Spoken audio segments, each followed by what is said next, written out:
Hello students, Mac online lectures पर मैं हूं ए के सैनी और आपका वेलकम करता हूं। आज मटेरियल साइंस के ऊपर लेक्चर नंबर 12 में, लेक्चर नंबर 12 में, ऑलरेडी लेक्चर नंबर 11 में जो कि पिछला लेक्चर था उस पे मैंने आयरन कार्बन डायग्राम को स्टार्ट कर दिया है। पार्ट ए हम डिस्कस कर चुके हैं और आज लेक्चर नंबर 12 में पार्ट बी पे सीधा मैं आपको लेकर आ रहा हूं आयरन कार्बन डायग्राम के ऊपर। देखिए जो आपको यहाँ पे नजर आ रहा है ये आयरन कार्बन डायग्राम का ही स्केलेटन है। स्केलेटन क्यों? क्योंकि अभी इसमें मैंने कुछ लिखा नहीं है ज्यादा, सिर्फ मैंने आपको एक रफ स्केच बताया है कि आयरन कार्बन डायग्राम ऐसा दिखता है, तो ऐसा आप बना सकते हो। और इसके आगे की डिस्कशन मैं अब करने जा रहा हूं, आप पूरा ध्यान से देखिए वीडियो को। वीडियो के एंड तक आप कई बारीक बारीक बातों को समझ जाओगे और बहुत ही इंटरेस्टिंग वे में आपका नॉलेज बढ़ने वाला है। सो आइए, तो देखिए ये है आपके पास आयरन कार्बन डायग्राम जिसमें आपके पास इस एक्सिस के ऊपर टेम्परेचर स्केल है और इस एक्सिस के ऊपर मैंने लिखा है परसेंटेज ऑफ कार्बन। किसमें? आयरन में। ये आयरन कार्बन डायग्राम है तो percentage of carbon in iron है, ये इन आयरन आप लिख सकते हो साथ में। तो यहाँ पे अभी मैंने क्या लिखा है, सिर्फ 5 टेम्परेचर्स की वैल्यूज आपको बताई है। 910 डिग्री सेल्सियस यहाँ का टेम्परेचर, 1410 डिग्री यहाँ का, 1535 डिग्री सेल्सियस यहाँ का जो कि मेल्टिंग पॉइंट भी है आयरन का, प्योर आयरन का, और 725 डिग्री सेल्सियस यहाँ का टेम्परेचर, और 1150 डिग्री सेल्सियस यहाँ का टेम्परेचर। ये 5 इंपॉर्टेंट टेम्परेचर्स मैंने यहाँ पे आपको शो किए हैं। और इसके साथ यहाँ पे परसेंटेज ऑफ कार्बन का स्केल है। इसका मतलब है 0% से कार्बन आगे की तरफ बढ़ता चला जा रहा है, परसेंटेज बढ़ती चली जा रही है कार्बन में। ये मजे की बात है यहाँ पे कि यहाँ पर जो कार्बन की एक्सट्रीम वैल्यू हम यहाँ पे दिखाते हैं आयरन कार्बन डायग्राम में वो 100% नहीं है। जैसा कि हम नॉर्मल फेज डायग्राम में दिखा देते हैं कि परसेंटेज बढ़ती चली जा रही है किसी एक कंपोनेंट की 100 तक, लेकिन ऐसा यहाँ पे नहीं है। यहाँ जो मैक्सिमम वैल्यू है हम आयरन कार्बन डायग्राम में लिखते हैं दैट इज 6.67%। इसका मतलब है कार्बन की मैक्सिमम वैल्यू 6.67% है, इधर 0 से है। सो 0 और 6.67% के बीच में आयरन कार्बन डायग्राम पूरा का पूरा है। तो यहीं से मैं डिस्कशन को शुरू करने जा रहा हूं। सबसे पहली बारीक बात मैं आपको यही बताने जा रहा हूं कि वाई 6.67% ओनली, यहां तक ही क्यों, इसके आगे क्यों नहीं। देखो सीधी सी बात है, मैक्सिमम कार्बन जो आयरन में सॉल्युबल है वो 6.67% ही है। उससे ज्यादा कार्बन आयरन में सॉल्युबल नहीं है।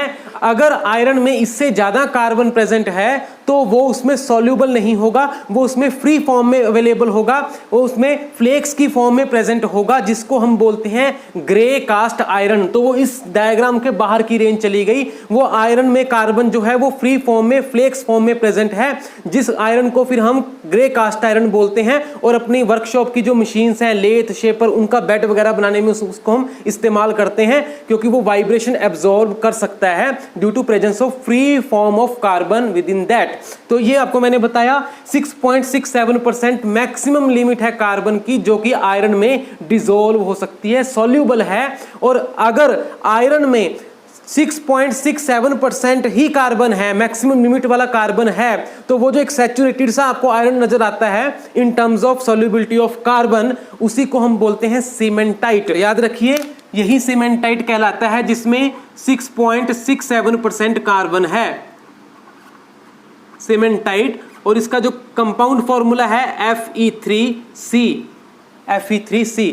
तो ये 6.67% की जो आपको लाइन नजर आ रही है ये सीमेंटाइट ही है, Fe3C, ये यही चीज है। तो अब देखिए इसमें कौन कौन से फेजेस प्रेजेंट हैं। सो देखिए इसमें 3 फेज हम मुख्य तौर पे बताते हैं, सॉलिड फेज की बात करते हैं। सबसे पहले ये जो आपको यहाँ पे नजर आ रहा है इसमें अल्फा फेज प्रेजेंट है, अल्फा, जिसको फेराइट फेज बोलते हैं। Alpha number 1 is alpha.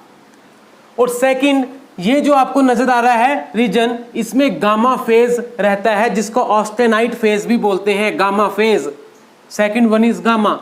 और तीसरा डेल फेज है जो कि इस रीजन में रहेगा। ये जो रीजन है 1535 और 1410 के बीच में ट्रायंगुलर रीजन, इसमें डेल फेज है। इस तीनों ही सॉलिड फेज हैं आयरन कार्बन डायग्राम में। इसमें कहीं भी बीटा नहीं है।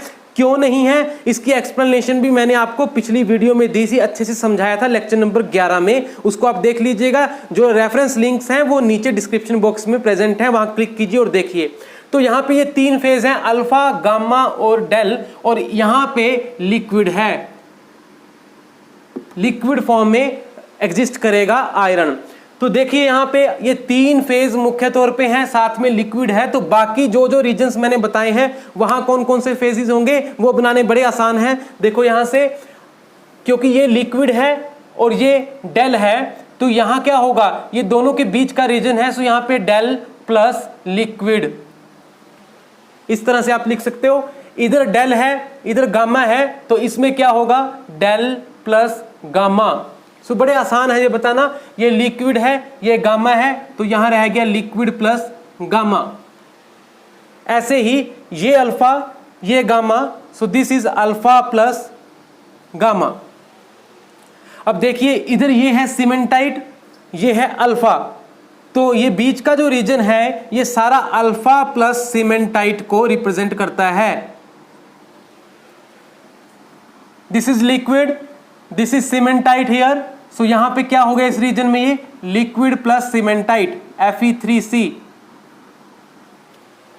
ये गामा, इधर सीमेंटाइट, तो यहां क्या आएगा, गामा प्लस सीमेंटाइट। तो इस तरह से पूरे फेज डायग्राम में हर रीजन में, सब रीजन में हम बता सकते हैं कौन कौन से फेज की एग्जिस्टेंस है। अब मैं आपको बताता हूं 4 इंपॉर्टेंट परसेंटेज ऑफ कार्बन की जो कि इस डायग्राम से जुड़ी हुई हैं। ये देखिए ये 4 पॉइंट्स हैं, 1, 2 और यहां वाला 3 और यहां वाला 4। तो चारों की प्रोजेक्शन अगर हम नीचे ले आए, 1, 2, 3 एंड 4, तो यहां पे परसेंटेज ऑफ कार्बन स्केल के ऊपर आपको 4 वैल्यूज मिल रही हैं। यहां क्या क्या वैल्यूज हैं परसेंटेज की, देखो 0.02% at this point, 0.8% here, 2.1% here and 4.3% at this point. तो ये 4 पॉइंट वैल्यूज हैं परसेंटेज ऑफ कार्बन की, और लास्ट वैल्यू है 6.67% ऑफ कार्बन। ये कार्बन की परसेंटेज है, ये मैंने आपको बताया। उसके बाद इसमें 3 इंपॉर्टेंट पॉइंट हैं पूरे फेज डायग्राम में, जिनके 3 अलग अलग नाम हैं और उनकी अलग अलग सिग्निफिकेंस है। आइए उसमें चलते हैं। सबसे पहले point number 1, this is point number 1। उसके बाद point number 2 and the third one is point number 3।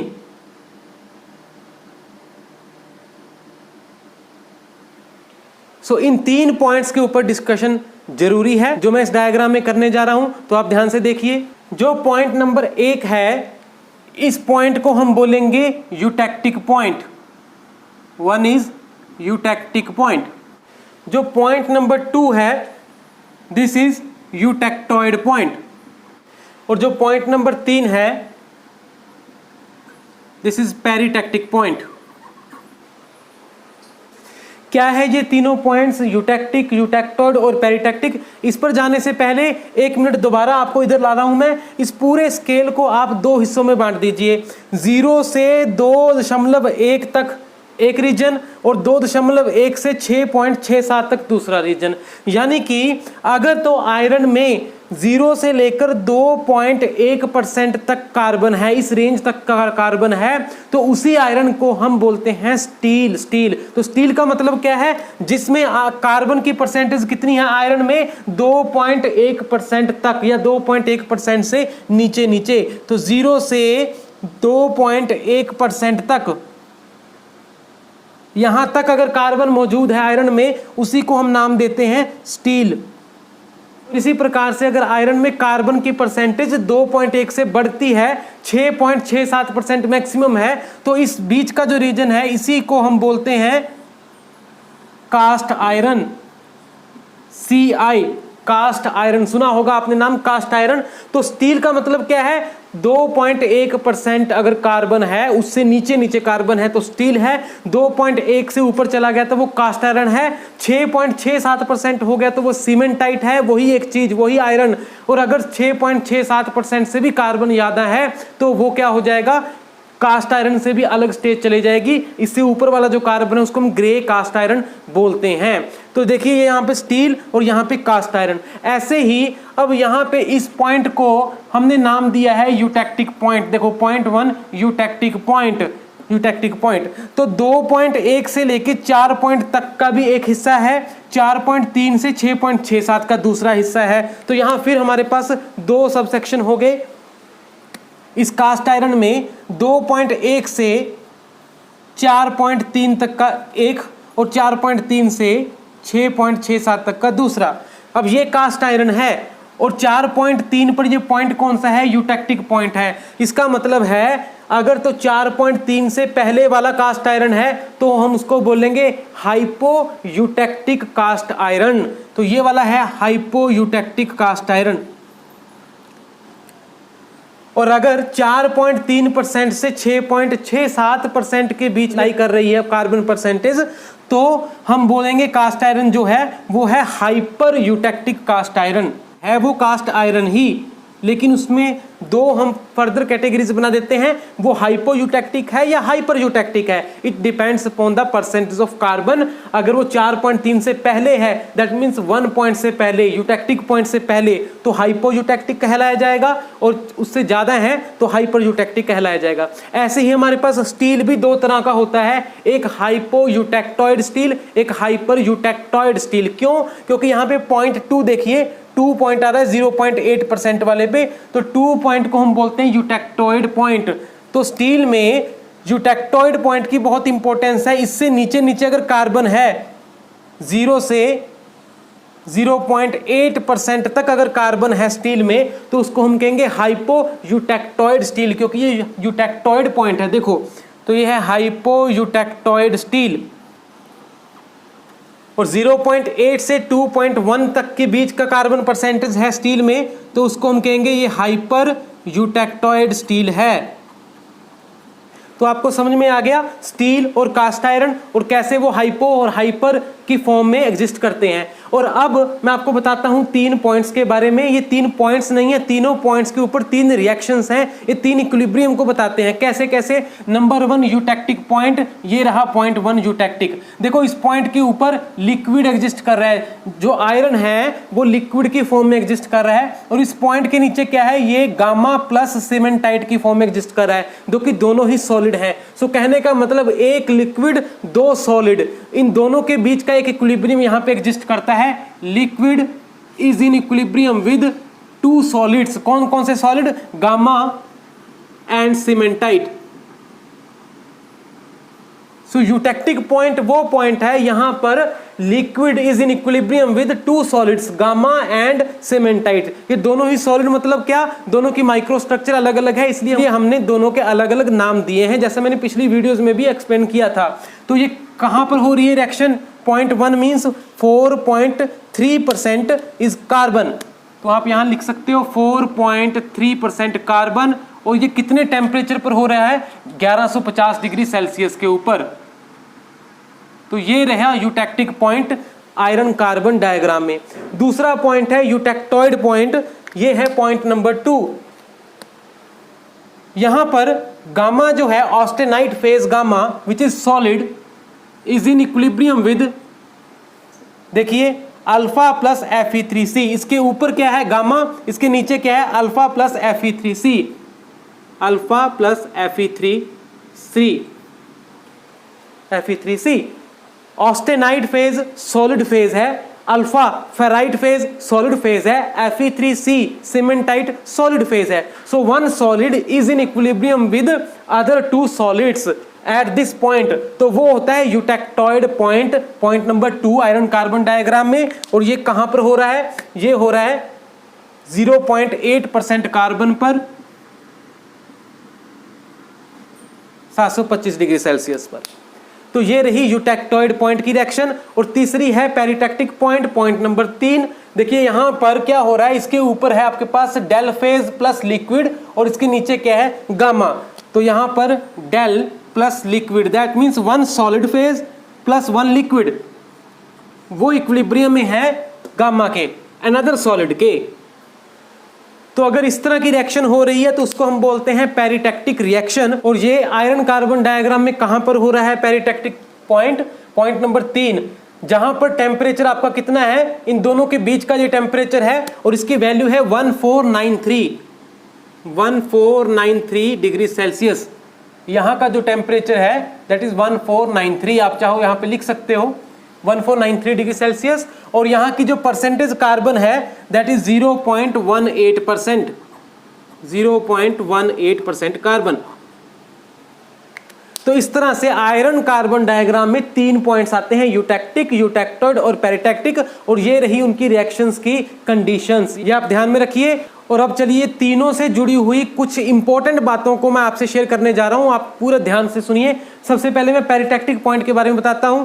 जैसे 2 कंपोनेंट्स का फेज डायग्राम है तो उसमें पेरिटैक्टिक पॉइंट कब आता है? अगर दोनों कंपोनेंट्स के बीच में मेल्टिंग पॉइंट का बहुत ज्यादा डिफरेंस हो। जैसे यहाँ पे आयरन कार्बन डायग्राम है तो इसमें एक आयरन कंपोनेंट है, दूसरा कार्बन है, तो आयरन का मेल्टिंग पॉइंट और कार्बन का मेल्टिंग पॉइंट में ह्यूज डिफरेंस है। तो जहां पर भी दोनों कंपोनेंट्स के मेल्टिंग पॉइंट में बड़ा अच्छा खासा डिफरेंस आपको दिखता है, उस सिस्टम के फेज डायग्राम में आपको पेरिटैक्टिक पॉइंट मिलने की संभावनाएं रहती हैं। बहुत इंपॉर्टेंट पॉइंट आपको बता रहा हूं।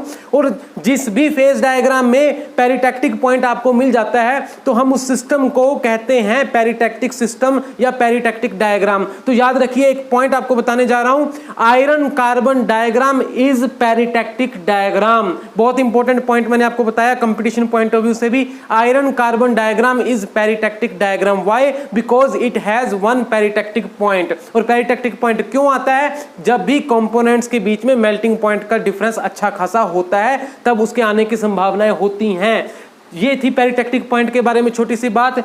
और दूसरी बात बता रहा हूं आपको यूटैक्टिक पॉइंट के बारे में। इसके बारे में पिछली वीडियो में भी बता चुका हूं आपको। यूटैक्टिक का मतलब ही होता है नाइस मेल्टिंग। ध्यान से सुनो मेरी बात। यूटैक्टिक, यू मतलब नाइस, टैक्टिक मतलब मेल्टिंग। यूटैक्टिक का सीधा सा मतलब नाइस मेल्टिंग। और उसका मतलब क्या है? अगर आप अलॉय को सपोज हीट देकर मेल्ट कर रहे हो, सॉलिड से लिक्विड फेज में लेके जा रहे हो, तो बड़े आराम से वो मेल्ट हो जाएगा, बड़े आराम से, उसमें कोई मशी जोन नहीं आती। और अगर आप रिवर्स भी करना चाहते हो, उसमें से हीट निकालकर उस पिघले हुए अलॉय को ठंडा करके हीट निकालकर उसमें से उसको सॉलिड करना चाहते हो, सॉलिडिफाई करना चाहते हो, तब भी बीच में कोई मशी रीजन, मशी बेल्ट नहीं आएगी, बड़े आराम से डायरेक्ट वो सॉलिडिफिकेशन में चला जाएगा। यही काम होता है यूटैक्टिक पॉइंट के ऊपर। जल्दी से देख लीजिए, ये रहा पॉइंट 1 यूटैक्टिक पॉइंट। इसके ऊपर ये क्या है? लिक्विड है सारा का सारा। अगर आपके पास जो आयरन है उसमें 4.3% ही कार्बन है तो हम कहेंगे कि ये वाली वो लाइन जो है रिप्रेजेंट करता है उसको अगर हीट करोगे या कूल करोगे। और मान लो आपने यहां कहीं वो आयरन लिया है लिक्विड फॉर्म में जिसमें 4.3% कार्बन है, अब उसको आप ठंडा करना शुरू करो उसमें से हीट निकाल के। तो जैसे जैसे हीट निकालते चले जाओगे उसका टेम्परेचर गिरना शुरू होएगा और वो यहां आ जाएगा। जैसे ही यूटैक्टिक पॉइंट पे पहुंचा वो इक्विलिब्रियम में आ जाएगा, किसके? गामा प्लस सीमेंटाइट, यानी कि सॉलिड, दोनों ही सॉलिड फेज हैं, तो वो लिक्विड सॉलिड में कन्वर्ट होना शुरू हो जाएगा। कैसे होगा? बिना मशी रीजन के। कोई भी मशी रीजन नहीं है। देखिए ये मशी रीजन होता है लिक्विड प्लस गामा, ये मशी रीजन है liquid plus solid, liquid plus gamma, liquid plus cementite, ये सब मशी रीजन है। बट यहाँ डायरेक्ट सॉलिडिफिकेशन है लिक्विड से सॉलिड में, कोई मशी बेल्ट नहीं। और इसका होने का फायदा क्या है? ये मैंने आपको पिछली वीडियो में अच्छे से समझाया था कि जब भी सॉलिडिफिकेशन होती है और मशी रीजन आ जाए खास करके, तो जो वॉल्यूमेट्रिक श्रिंकेज होती है तो बीच में कई जगह होती है और उसको कंपनसेट करना पॉसिबल नहीं है। इसलिए हमारी कास्टिंग में जहां सॉलिडिफाइड जो कंपोनेंट आता है उसमें डिफेक्ट्स आ जाते हैं जिनको दूर करना संभव नहीं होता। लेकिन अगर वो नाइस मेल्टिंग हो या नाइस सॉलिडिफिकेशन हो, जैसे कि यूटैक्टिक पॉइंट पर होगा, तो मशी रीजन नहीं आएगा, वॉल्यूमेट्रिक श्रिंकेज एक जैसा आता है हर तरफ से, तो उसको कंपनसेट करना आसान है। तो एक डिफेक्ट फ्री हमारे पास प्रोडक्ट तैयार होता है। मैंने पिछली वीडियो में अच्छे से एक्सप्लेन किया था, आप समझ लीजिएगा, वीडियो को देख लीजिएगा। तो वो यूटैक्टिक पॉइंट की इंपॉर्टेंस है। अब सुनो यूटैक्टोइड पॉइंट के बारे में। देखो यूटैक्टोइड पॉइंट नंबर 2, इसके ऊपर क्या है? गामा, और इसके नीचे क्या है? Alpha plus cementite. और गामा क्या है, गामा ऑस्टेनाइट फेज। सो देखिए जब गामा से कूल होना शुरू होएगा वो और 725 डिग्री सेल्सियस के अराउंड पहुंचेगा तो इक्विलिब्रियम में आ जाएगा 2 सॉलिड फेज के। और अब क्या होगा, अब जो 0.8% कार्बन था गामा में, 0.8% कार्बन गामा में, वो टूटना शुरू कर देगा, बाइफरकेट करना शुरू कर देगा। एक्चुअली बाइफरकेट का मतलब क्या है कि वो 0.02% अल्फा में और 6.67% सीमेंटाइट में। देखिए 0.02% अल्फा, 6.67% सीमेंटाइट, इस प्रकार से वो दो हिस्सों में बाइफरकेट करता चले जाएगा और आपकी जो ऑस्टेनाइट की स्ट्रक्चर थी वो चेंज होनी शुरू हो जाएगी। किसमें, ऑल्टरनेट प्लेट्स की स्ट्रक्चर में, जैसे एक प्लेट, दूसरी प्लेट, तीसरी प्लेट, चौथी, और एक प्लेट अल्फा की, दूसरी सीमेंटाइट की, तीसरी अल्फा, चौथी cementite, alpha cementite, alpha cementite. इस तरह से एक plate like, alternate plate like structure बन जाती है और उसी को हम बोलते हैं पियरलाइट स्ट्रक्चर। तो यहां से अगर आप इसको कूल करोगे 0.8% कार्बन वाले आयरन को तो वो आपको पियरलाइट स्ट्रक्चर देगा। अल्फा और Fe3C की जो स्ट्रक्चर होगी वो पियरलाइट होगी। आपको समझ में आया होगा। अगर ये चीजें डिटेल में आपको नहीं समझ में आई तो मैं आगे शॉर्ट वीडियोस बनाकर इन यूटेक्टिक और यूटेक्टोइड पॉइंट्स को एक्सप्लेन कर दूंगा। अभी आप इस वीडियो में इतना ही समझ लीजिए आयरन कार्बन डायग्राम के बारे में। डिस्कशन कंप्लीट नहीं हुई है, इसमें से और भी आगे हम डिस्कशन करेंगे बहुत ही इंपॉर्टेंट बातों की, जो कि कंपटीशन में तो बहुत ही ज्यादा इंपॉर्टेंट है और आपके नॉलेज को भी बढ़ाने वाली हैं। तो आप इसको फोकस कीजिए, अभी समझिए, जो मैंने पिछली वीडियो डाली उसको देखिए, इसको देखिए, उसके बाद मैं नेक्स्ट वीडियोस अपलोड करता जा रहा हूं और आप उनको देखते चले जाइए, समझते चले जाइए। So till then, thank you, goodbye, take care.